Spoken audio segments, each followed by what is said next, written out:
Waalaikumsalam warahmatullahi wabarakatuh. Bagaimana kabarnya hari ini anak-anak? Baik. Oke, sebelum kita mulai pembelajaran hari ini, alangkah lebih baiknya kita berdoa terlebih dahulu. Berdoa dimulai. Berdoa selesai. Baik anak-anak, Ibu lihat semuanya sudah hadir ya hari ini? Ya, Bu. Oke, kalau seperti itu Ibu langsung mulai saja pembelajaran hari ini. Sebelumnya Ibu akan menampilkan PowerPoint terlebih dahulu.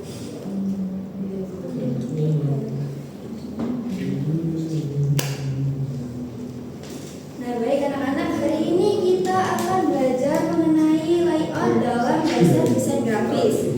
Nah, tujuan dari pembelajaran hari ini yaitu nantinya Ibu harap peserta didik mampu mengidentifikasi dan menjelaskan layout dalam desain grafis setelah mengamati contoh desain dan menerima penjelasan dari guru dengan benar minimal 3 dari 5 layout. Oke anak-anak, sebelum Ibu bahas mengenai topik utama pada hari ini, Ibu akan bertanya dulu nih kepada anak-anak. Ya, pernah nggak sih kalian melihat poster di acara sekolah atau brosur promosi di sekitar rumah yang membingungkan atau tidak menarik seperti gambar ini? Nah, sebelum itu Ibu ingin bertanya, dari gambar ini apa sih yang membuat poster ini terlihat tidak menarik atau membingungkan? Saya, Bu. Mbak Elvina dulu ya, Mbak Nur sebentar. Tulisannya terlalu banyak, Bu. Oke, tulisannya terlalu banyak. Untuk Mbak Nur? Karena itu Bu, gambar dan warna yang bertumpuk-tumpuk. Oke, benar sekali. Mas Faril? terlalu rapat, Bu. Oke, benar sekali. Jawaban anak-anak semua sudah benar ya. Yaitu ada yang menjawab karena warna dan teksnya terlalu bertumpuk-tumpuk. Kemudian tadi Mbak Elvina jawabannya apa? Terlalu banyak tulisan. Ya, terlalu banyak tulisan. Oke, supaya kita lebih tahu bagaimana sih cara membuat suatu poster itu lebih menarik, langsung saja kita bahas ke topik utama pembelajaran hari ini. Nah, hari ini kita akan membahas beberapa poin pembahasan. Yang pertama ada konsep tentang layout, yang kedua ada format layout. Nah, kita masuk ke topik poin yang pertama ya anak-anak, yaitu konsep layout. Nah, ada yang tahu nggak sih menurut kalian layout itu apa ya? Saya. Ya, baik. Tata letak. Oke, benar sekali. Layout adalah tata letak. Nah, layout ini juga bisa dikatakan sebagai usaha untuk menyusun, menata, dan memadukan suatu elemen. Nah, itu seperti teks, kemudian gambar, dan juga warna. Nah, itu sendiri digunakan agar pesan yang ingin disampaikan dapat diterima dengan jelas dan mampu menarik perhatian secara visual ya. Oke, selanjutnya ada konsep layout. Nah, di sini Ibu akan menjelaskan prinsip-prinsip layout. Ada 6 prinsip ya yang harus kalian pahami. Yang pertama ada proporsi atau perbandingan, kemudian keseimbangan, irama, kesatuan atau unity, pusat perhatian atau fokus, dan yang terakhir ada kontras. Proporsi merupakan cara menyusun elemen agar tampilannya sesuai dengan kebutuhan. Sedangkan keseimbangan yaitu suatu elemen dalam satu layout yang harus seimbang.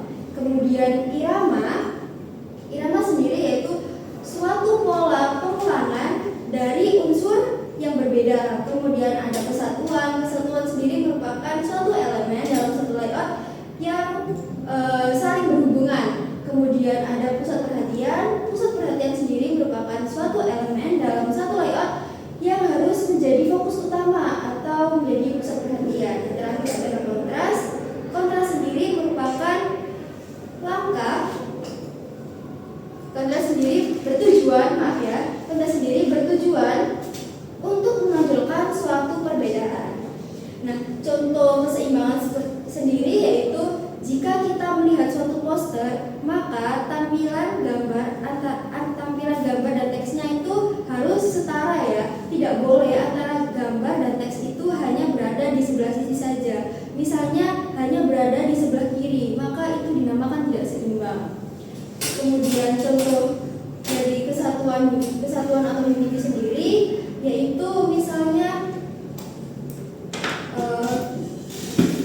antara teks, gambar, dan juga warna itu harus saling berhubungan. anak-anak, apakah bisa dipahami? Bisa. Baik, kalau sudah bisa dipahami, Ibu lanjut pembahasan selanjutnya, yaitu ada format layout. Nah, bisa dilihat ya anak-anak, di sini Ibu yang pertama akan membahas format horizontal dan vertikal. Format horizontal merupakan suatu tampilan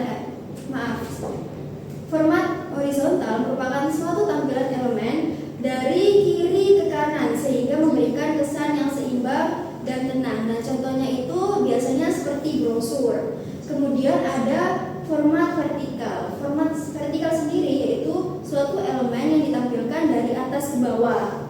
Nah, vertikal sendiri digunakan untuk menekankan hierarki sehingga mampu memperjelas urutan informasi dan memberi kesan formal serta tegas. Nah, itu biasanya digunakan untuk poster atau majalah. Nah, berikut Ibu akan memberikan contoh dari dua format ini. Nah, bisa dilihat contoh dari horizontal, yaitu tampilannya untuk tulisannya sendiri ditampilkan dari kiri ke kanan. Sedangkan vertikal itu dari atas ke bawah. Sehingga tampilan tulisannya ini runtut ya. Oke, selanjutnya ada format layout diagonal dan radial. Format diagonal sendiri merupakan tata letak yang menyusun elemen secara menyilang sehingga menciptakan dinamika dan ketegangan visual yang menarik perhatian.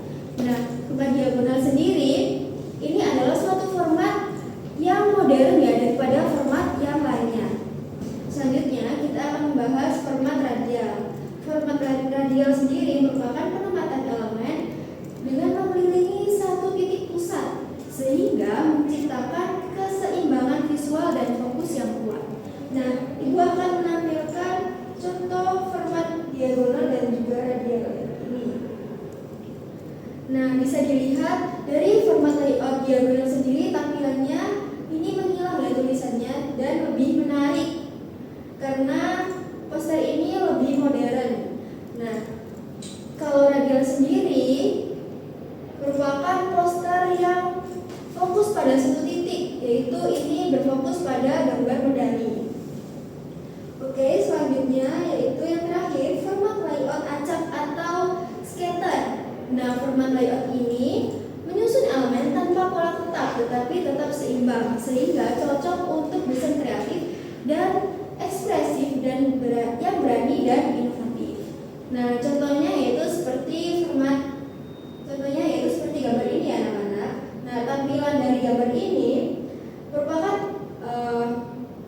format acak tanpa pola tapi tetap seimbang. Oke, dari sini apakah ada yang ingin ditanyakan? Tidak. Oke, kalau tidak ada yang ditanyakan, untuk mengukur pemahaman kalian dan supaya Ibu tahu seberapa paham kalian terhadap materi yang sudah Ibu jelaskan, anak-anak bisa menganalisis gambar poster ini. Nah, nanti tugasnya anak-anak yaitu menyebutkan apa saja elemen dasar yang kalian temukan dalam layout poster ini, serta alasannya ya. Kemudian, mengapa penggunaan ruang kosong dalam poster ini itu penting. Seperti itu. Oke, sebelum itu Ibu akan membagikan kertas terlebih dahulu.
Oke, Ibu akan mengoreksi jawaban kalian terlebih dahulu ya.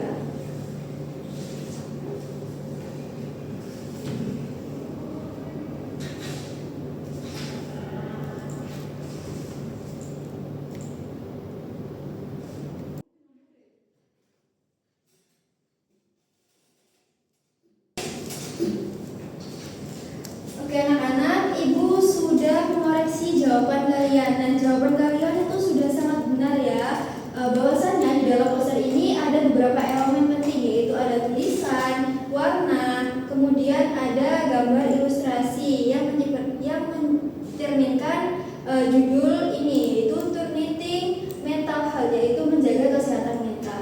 Nah, mengapa penggunaan ruang kosong ini penting dalam desain layout? Nah, ini jawaban Mbak Afif, yaitu karena meningkatkan keterbacaan, memberikan fokus pembaca, kemudian menciptakan keseimbangan agar poster tidak terlalu padat. Nah, jawaban itu sudah sangat benar ya anak-anak. Oke, dari sini apakah ada yang ingin ditanyakan? Tidak ada ya. Oke, kalau tidak ada, Ibu akan melanjutkan memberikan tugas rumah. Nah, bisa dilihat ini adalah petunjuk pekerjaannya. Nah, nanti di dalam jawaban kalian jangan lupa diberikan nama, kelas, dan materi hari ini.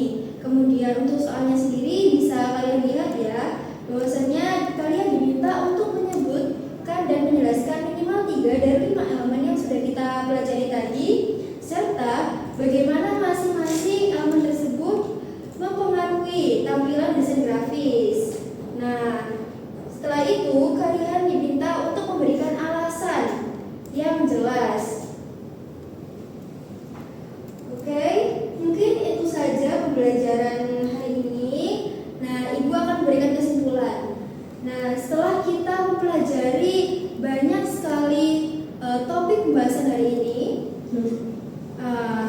kita tahu bahwasannya layout adalah cara menyusun teks dan gambar agar pesan terlihat jelas dan menarik. Kemudian kita juga tadi sudah mempelajari prinsip utama layout, yaitu ada proporsi, keseimbangan, irama, kesatuan, fokus, dan kontras. Selain itu kita tadi juga sudah mempelajari format layout, yaitu tadi ada horizontal, vertikal, kemudian radial, diagonal, dan yang satu lagi tadi ada apa ya? Ada yang bisa bantu Ibu? Nah, yang satu lagi tadi ada radial. Mungkin itu saja pembelajaran kita hari ini. Kurang lebihnya Ibu mohon maaf. Sebelum Ibu menutup pembelajaran hari ini, kita berdoa terlebih dahulu supaya pembelajaran dapat bermanfaat. Berdoa dimulai. Berdoa selesai. Oke anak-anak, Ibu akhiri. Terima kasih yang sudah berpartisipasi aktif. Ibu akhiri. Wassalamualaikum warahmatullahi wabarakatuh. Waalaikumsalam warahmatullahi wabarakatuh. Terima kasih Bu. Ya,